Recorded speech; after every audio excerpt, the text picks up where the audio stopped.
Frida Kahlo is viewed very differently in America than in Mexico. So let's get into why. For a lot of Americans, they see first, it's iconic, right? You can see what this is, you get it. It's appealing. She is a female artist making her way in a world that was male artists in the 20th century. She's a woman of color. She was disabled. She's queer.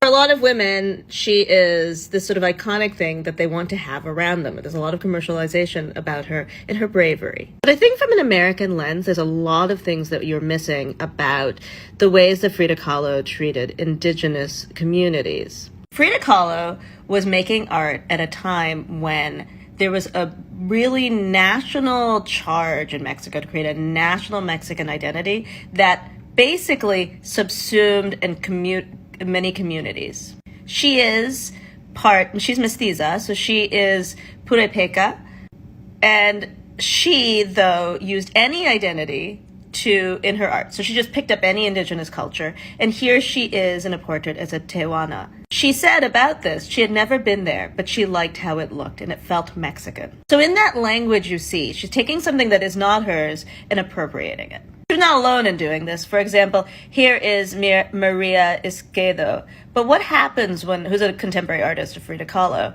but what happens when these women take these things and make it part of what is to be Mexican? One, it decreases the individualization, right? Those people, it don't matter who they are. She's going to take them and use them and make it part of her Mexican, the national Mexican they were creating. It also makes the histories that were part of those really commodified. So this is just a piece of jewelry that you can buy right now that takes heads